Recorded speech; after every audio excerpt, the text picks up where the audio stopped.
Fala, torcedor! Aqui estamos nós para o 02 do Papo Aleatório. 02 me dá a impressão de que vamos falar de lateral direito. É isso mesmo, Vitor? Opa, Rafael, é isso mesmo. Já que ontem falamos de Adriel e goleiros, hoje vamos falar sobre o lateral direito, não só o Fábio, como outros. E vamos linkando aí um assunto com o outro, né? A gente começa com uma história, daqui a pouco a gente está falando com algo que não tinha nada a ver com o começo da conversa. É isso mesmo. A gente lembra que hoje, né, o nosso 02 é o Fábio, né? O Fábio que eu sempre lembro quando falo do Fábio, sempre lembro que ele tem um irmão gêmeo, né? O meu xará Rafael, que tá lá no Botafogo. Inclusive, tá agendado o Grêmio e Botafogo para, deixa eu colar aqui, 8 de julho na Arena do Grêmio em Porto Alegre. Então, possivelmente, né, dependendo aí, Fábio e Rafael, os gêmeos podem se enfrentar e vai ser histórico, né? Um jogo em que gêmeos vão estar em campo, daqui a pouco a gente nem sabe se daqui a pouco lá no vestiário trocaram de roupa e um vai jogar no Grêmio, outro vai jogar no Botafogo, porque eles contam histórias nos bastidores, né, e a gente gosta de bastidores, né, aqui no backstage tricolor, eles já fizeram isso na base, e claro que como já prescreveu, né, o crime, ninguém vai ninguém vai julgá-los, mas imagina, poderia ser anulado algum título da base do Fluminense, porque hoje descobriu que não era o jogador, era outro. O que tu acha disso, Vitor? Pois é, não, quem teve, né, convívio com gêmeo, né, sabe que a gente acaba confundindo, né? Leva um tempo para a gente saber quem é quem. Mas no passar dos anos eles vão tomando muita, né? Tipo, um gêmeo acaba ficando diferente, muito diferente do outro, aí a gente não confunde mais. Mas o fato curioso é que o Rafael tá jogando improvisado na lateral esquerda, né? Então, se acontecer dos dois serem titulares pelos seus times nesse confronto entre Botafogo e Grêmio, vai acontecer dele estar se esbarrando ali várias vezes, né? Um pela lateral direita do Grêmio e outro pela lateral esquerda do Botafogo. Eu vou te falar que eu confesso que eu tô na torcida porque o Marçal que passou na base do Grêmio em 2008, ali 2009, foi campeão brasileiro sub-20, né, com o Grêmio, o Marçal que brilhou na França e hoje está de volta ao Brasil aí, jogando no Botafogo. Espero que o Marçal se recupere até lá, né, e impeça aí de que o Rafael precise jogar improvisado, porque aí eu vou ficar muito triste, os dois irmãos ali se pegando, porque daqui a pouco não vão se pegar de verdade, tá ligado? Tipo, vão tirar o pé, é meu irmão, deixa um de cada lado, fazendo o seu melhor e que vença o melhor. E outra hora a gente vai falar de lateral esquerdo, vamos falar do Marçal, hein? Porque o Marçal foi legal a história dele que ele fez aqui na Europa, jogando pro clube grande, e é uma cria do Grêmio também. Mas, ó, falando do Fábio, Vitor, acho que tu tem até a informação aí, o Fábio voltou a treinar, né? Ele tinha se machucado durante o Campeonato Gaúcho e pode então aí voltar a ser a sombra do nosso lateral titular atualmente, João Pedro, porque é bom que tem alguém lá querendo a vaga, né? Assim como o Gabriel quer a vaga do Adriel lá e conseguiu. Hoje o Gabriel voltou a ser titular do Grêmio, então é bom o Fábio estar ali treinando bem para que o João Pedro se esforce cada vez mais, os dois briguem, uma briga boa, uma briga em paz, né? Por essa lateral direita do Grêmio. O Fábio ele tá se recuperando de uma lesão muscular na coxa direita, né? E amanhã tem um jogo do Grêmio contra o ABC, na ida foi 2-0 para o Grêmio, e apenas, né, a não ser que aconteça algo extremamente inesperado, mas é somente uma confirmação aí para o Grêmio estar avançando às oitavas de final. Mas o Fábio ainda não retorna, né? Deve jogar João Pedro. Talvez, na melhor das hipóteses, o Fábio pode ser banco, né? Mas eu acho que a gente já pode pular para o próximo assunto. A gente está falando de lateral direito, só que, por coincidência irônica do destino, hoje é o dia do goleiro. Mas por que hoje é o dia do goleiro, Rafael? Olha, meu amigo, nós temos aqui ó, a informação de que Ailton Correia de Arruda, pernambucano de Recife, ele se chama, pelos futebolistas, né, historiadores e amantes do futebol, ele se chama Manga, e ele nasceu no dia 26 de abril. E por ter sido, vamos dizer assim, conhecido, né, dentro do futebol pelas suas peculiaridades, né, de jogar sem luva, de pedir para a barreira sair em cobranças de falta, não, toca sem barreira mesmo que eu vou defender aqui. Então o Manga acabou se destacando aí e recebeu essa homenagem, e o legal, Vitor, é que é uma homenagem em vida, ele ainda é vivo, o Manga, e recebeu essa homenagem há muitos anos, né? O 26 de abril é comemorado no Brasil o Dia do Goleiro, graças aí ao Manga, que quem pesquisar no Google, né, Vitor, vai se surpreender com as fotos das mãos do Manga, né? Sim, com certeza, né? Numa época onde as bolas eram muito mais pesadas, né? E particularmente o Manga ele preferia jogar sem luvas, né? Mas quem puder ir joga no Google que vai ver. O Manga que ele teve uma passagem não muito extensa no Grêmio, ele jogou entre 79 e 80, fez 79 jogos, foi campeão de gaúcho de 79.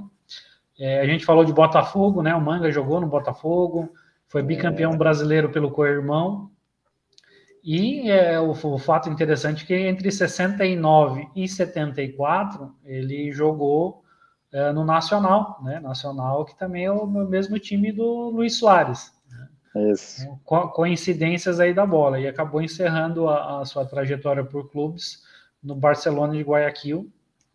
E o Manga também foi goleiro reserva da seleção brasileira na Copa de 66, a única Copa que o Pelé não foi campeão, né? Jogou, mas não foi campeão.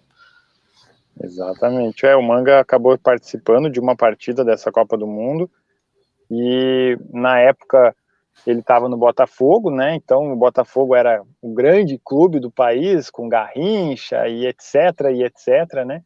Então não era surpresa na época a convocação do Manga. Pena que ele não conseguiu aí jogar mais partidas, né? Somente uma, mas tá bom, disputou uma partida de Copa do Mundo, assim como o Rogério Ceni também tem uma partida em Copa do Mundo. Infelizmente o Jeromel não conseguiu, né? O Jeromel foi para a Copa, mas não tem jogo disputado, né, em Copa do Mundo. E o Manga tem, tá aí o Manga, ó. Nem o Jeromel, nem o Anderson Polga, né, em 2002, que foi um dos jogadores que estava no Grêmio na época, que junto com o Luizão, né? Acredito que o Luizão ainda estava no Grêmio durante a Copa do Mundo. Sim, E, ele ainda tinha vínculo, né? e o Anderson Polga estava lá, mas não jogou, né? Ou eu estou equivocado? Jogou contra a Costa Rica porque o Então na Filipão fez última. um time meio Então misto, assim. jogou na mesma partida que o Rogério Ceni jogou, então. Ele botou, como é que se É, diz, um time misto, assim, sabe? a seleção brasileira B. Isso, boa, Vitor, bem lembrado. É uma E piada aí interna. exatamente. E aí rapaz, agora esqueci de quem nós estava falando mesmo, do Polga. O Polga jogou nesse jogo e se eu não estou enganado, cara, acho que foi só nesse. Mas eu lembro que o Filipão, ele Foi estava nesse, na jogou dúvida. nesse. Ele estava na dúvida, cara, porque ele estava com muito receio ali de botar o Edmilson, o Roque Júnior, Lúcio ali. Então ele testou o Polga e depois ele voltou com os três, né, vamos dizer assim, entre aspas, titulares, e aí eles mostraram que estavam prontos, né, para segurar ali o ímpeto, né, dos nossos adversários, e deu certo, né, fomos campeões, mas o Polga fez parte, o Luizão também foi importante cavando aquele pênalti, então Sim. é legal lembrar desses dois Quem aí que acordou cedo aquele dia, é, há 21 anos atrás, exatamente, a Copa da Madrugada.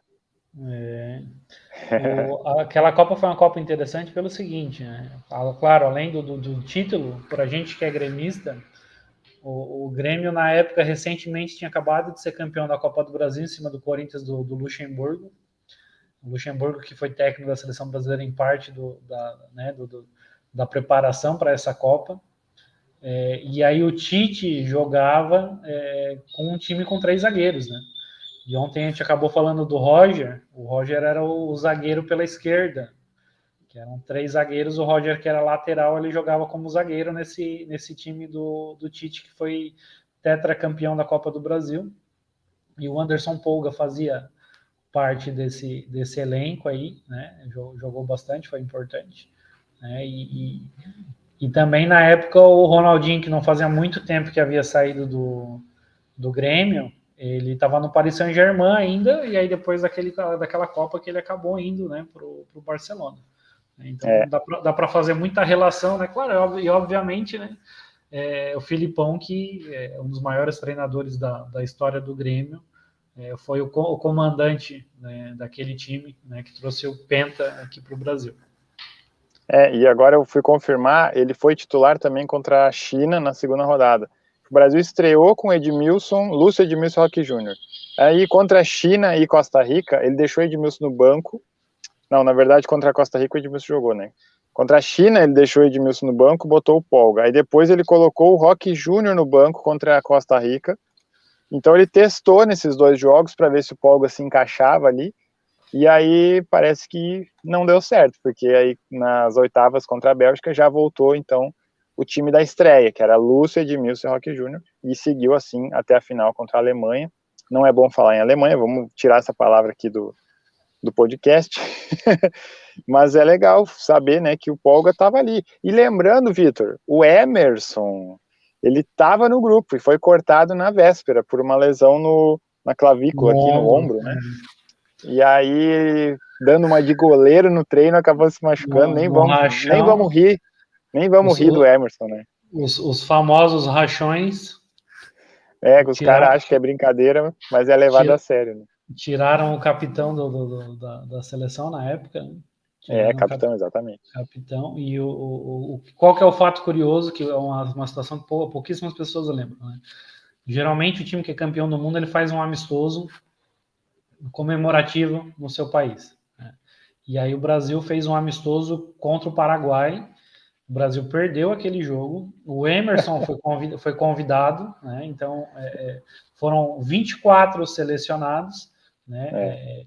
Até a Copa anterior eram 23 convocados, só que o Emerson foi cortado às vésperas da estreia do Brasil contra a Turquia. O Ricardinho foi chamado para o lugar dele, não era exatamente a mesma posição, que o Emerson era um pouquinho mais volante, né? Brucutu. Tem um fato curioso também em relação ao Ricardinho. O Ricardinho não errou um passe naquela Copa. Só que aí o que acontece? Quando teve esse jogo festivo, né, depois da Copa, o Emerson foi convidado, só que ele, né, um fato homofóbico, digamos assim, ele não jogou com a camisa 24, ele jogou com a camisa 25. Né? Que era 23 mais 1, aí ele jogou com a camisa 25 nesse amistoso contra o Paraguai, que o Brasil perdeu. Sim. O que eu ia falar da coincidência, porque 4 anos antes o Romário foi cortado e o Emerson foi chamado para a Copa de 98. E aí 4 anos depois ele foi cortado para chegar o Ricardinho. Então o Emerson tem essa história diferente, assim, um relacionamento com Copa do Mundo meio estranho. Mas 2006 ele foi chamado, não se machucou e jogou a Copa toda de 2006. Então é legal lembrar assim, né, a história do Emerson, que surgiu no Grêmio e fez aí uma baita carreira na Europa e também um bom histórico na seleção brasileira. É um dos caras aí que a gente tem que respeitar. Jogou no Galáctico Real Madrid, né? Então é um cara que fez seu nome aí e é bem lembrado. E acho que, se eu não me engano, chegou a trabalhar como assistente, auxiliar, alguma coisa dentro do Grêmio algumas temporadas, mas não vingou na carreira, né? Não sei do que vive hoje o Emerson. Eu participo de um grupo de gremistas, né, no WhatsApp, que o nome do grupo é Pense o Jogo, que ele vem, né, que tem um trabalho aí de pessoal que faz parte de análise de desempenho e tal, que é o Future. Tá? Talvez o pessoal pesquisando aí vai encontrar, talvez algumas pessoas saibam qual que é. Aí eles fizeram vários grupos de clube, tipo, individual, né? Um do Grêmio, outro do Flamengo, outro do Palmeiras, né? E aí cada um aí, Grêmio pense o jogo, né? Que esse é o slogan do Future. E aí eu participo desse grupo já faz um tempo e eu sou um cara meio polêmico, né? E aí qual é a curiosidade, por que eu estou trazendo isso aqui? Porque já o Romário, ele é um cara que ele por si só já é polêmico, um baita de um centroavante, né? Na contagem dele ele fez 1000 gols, né? Mas fez muito gol. E eu acho um baita de um jogador. E aí o que acontece? Lá nesse grupo, uma vez a gente falou do Romário e aí eu dei a minha opinião, né? Talvez controversa e polêmica a respeito dele. Porque assim, o Romário, É um cara que para mim, ele tinha tudo para, tipo, ele não era um atleta completo como o Pelé, mas por ser extremamente matador, ele tinha tudo para se igualar o Pelé em Copas do Mundo, né? Porque ele jogou 94, é considerado o melhor jogador daquela Copa, o melhor jogador daquela temporada, né? Apesar que na final ele não fez gol durante os 90 minutos, mas fez a cobrança de penalidade. 98 ele poderia ter ido, mas ele estava lesionado, mas por ser um jogador, né, que muitas vezes não segue a cartilha que os treinadores pregam, ele tinha chance de participar das partes finais daquela Copa e seguramente jogaria, né? Seria um jogador que teria estofo para entrar no lugar do Ronaldo Fenômeno naquela decisão contra a França, né? Já que teve toda aquela situação lá da convulsão, o Edmundo jogaria, só que aí chegou no último momento o Ronaldo resolveu jogar e o Zagallo botou para jogar, só que se o Romário tivesse lá, certamente o Romário jogaria e a gente poderia ter uma outra história naquela Copa do Mundo, a gente poderia já ter ganho o Penta ali, né? E se não fosse toda aquela confusão com o Filipão em 2002, ele também teria ganho aquela Copa, poderia ter ganho aquela Copa, ter sido importante, no mínimo ter participado do grupo, né? Porque ele jogou algumas partidas das eliminatórias, né? Mas aí teve um desentendimento lá com o Filipão. Então, assim, as minhas ressalvas, né? E eu pedi para o pessoal lá do grupo, lá, se alguém quiser participar aqui do nosso papo, aqui, né? Já fica o convite, né? Quem tá assistindo aqui, entra em contato com a gente. Pode ser aqui nos comentários mesmo, aqui quiser participar é uma conversa. A gente está tendo uma conversa que a gente está levantando fatos históricos, né, muito mais do que da opinião. Né? Então a gente está contando histórias que eu lembro, que o Rafael lembra, e muita coisa a gente consulta da Grêmiopédia, né? Isso é extremamente importante a gente frisar a situação da Grêmiopédia, que se não fosse a Grêmiopédia a gente nem se conheceria.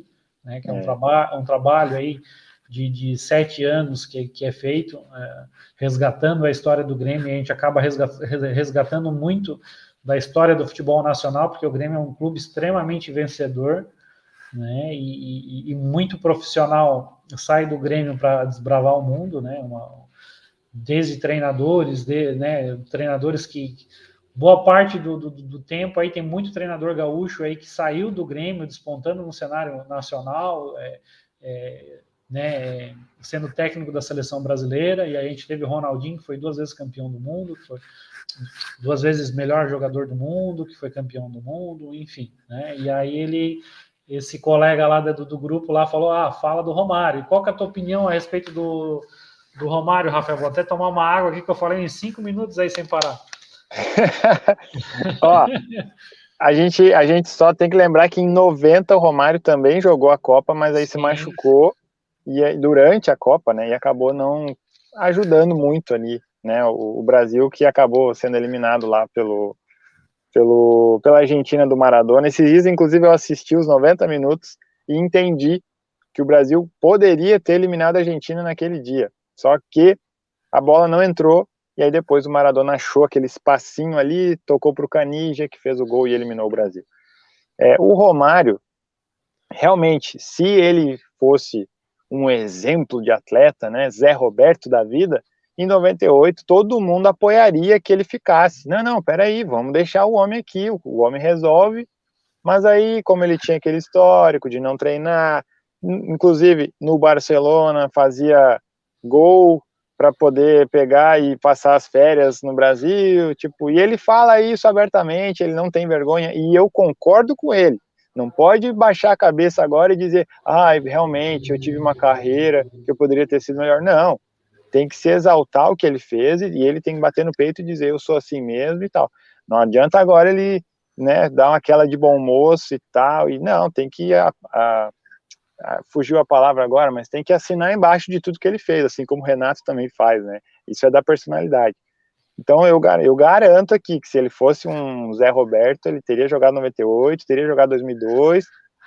Então a gente fica assim assim como eu fico com o Adriano Imperador, com o próprio Ronaldinho, a gente fica sempre imaginando, pô, poderia ter sido mais. O Romário também, a gente pensa que poderia ter sido mais.